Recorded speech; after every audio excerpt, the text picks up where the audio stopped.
Assalamualaikum warahmatullahi wabarakatuh. Hari ini saya wawancara eksklusif kepada Ketua Komisi C DPRD Kabupaten Kota Rimba terkait dan peran fungsi mereka. Demikian informasi yang kami dapatkan. Terkait dengan peran fungsi Ketua Komisi itu sebenarnya apa, Bang? Iya, kita ini kan alhamdulillah dipercaya untuk menjadi Ketua Komisi C ya, pergantian yang sekarang ini. Jadi mitra kami ini kan terutama di masalah infrastruktur ya.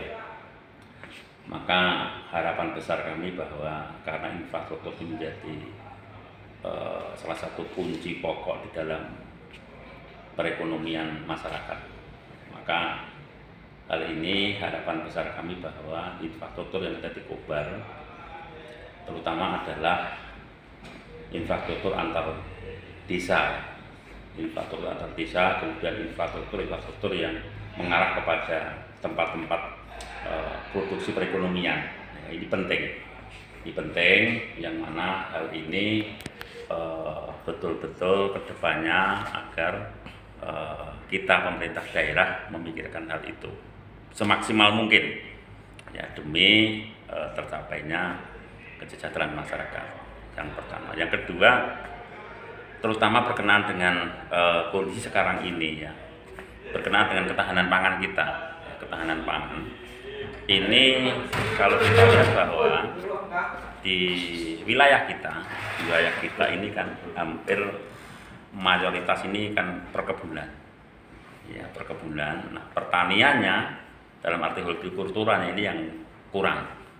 Maka seyogianya mulai sekarang kantong-kantong tempat yang memang seharusnya sebagai tempat untuk pertanian hortikultura ini dimaksimalkan. Nah, di situ otomatis juga infrastrukturnya, baik infrastruktur dalam arti dalam pengairan dan sebagainya, ini tata yang sedemikian rupa.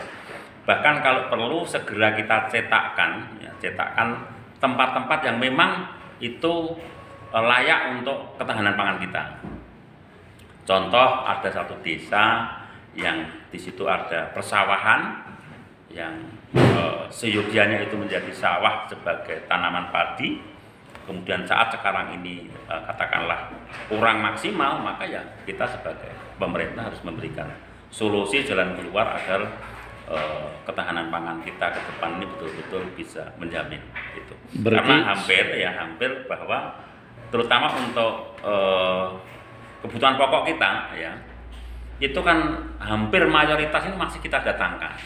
Ya kan, secara otomatis dengan hal itu maka pasti harganya juga akan tinggi.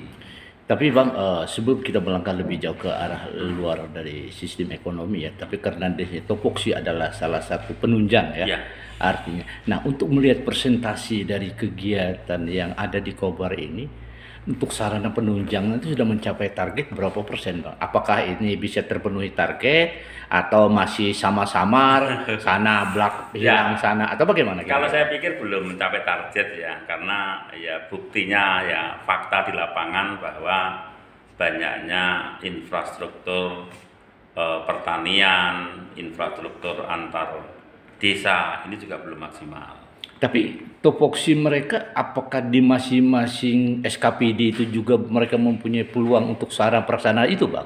Contoh misalkan Dinas Hortikultura, apakah mereka juga ada jalan desa untuk jalan pembangunan desanya atau hanya difokuskan kepada Dinas PU? Ya, sebetulnya semuanya ini kan ada topoksi masing-masing ya.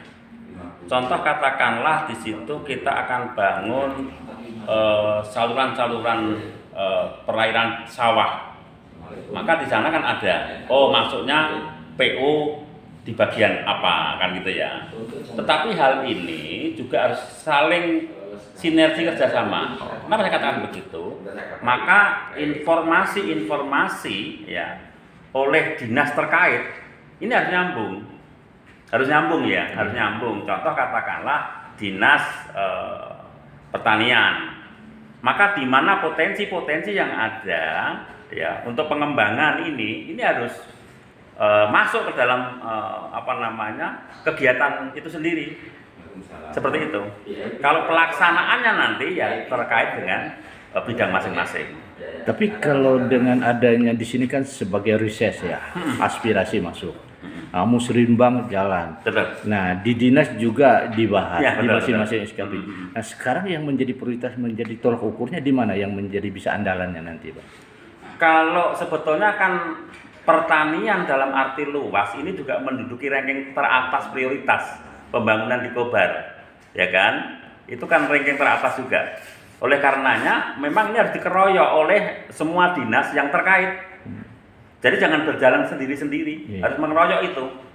Sehingga betul-betul apa yang diharapkan oleh masyarakat juga pemerintah Kobar, yaitu tadi kesejahteraan masyarakat, kemudian ketahanan pangan akan mampu untuk kita pertahankan di Kota Waringin Barat ini. Kalau ini secara persana jalan lingkungan atau jalan pemukiman atau jalan desa atau bagaimana, Bang? Jalan ini kan namanya infrastruktur, ini kan ada beberapa ya. Iya. Baik infrastruktur jalan lingkungan, antar desa, kemudian infrastruktur arah ke ekonomi kerakyatannya, produksi-produksi. Contoh, di sana ada persawahan, di sana ada lahan-lahan pertanian yang memang infrastrukturnya harus diperkuat. Sarana Tidak sentral hanya antar desa saja, tetapi juga infrastruktur terhadap tempat kantong-kantong perekonomian. Yang kedua, sebetulnya begini, kalau kita melihat postur APBD kita, ya, ini kan memang tidak akan mengcover ke semuanya ini. Nah, maka saya yakin ya bahwa di sana ada yang namanya APBN, ada yang namanya APBD provinsi.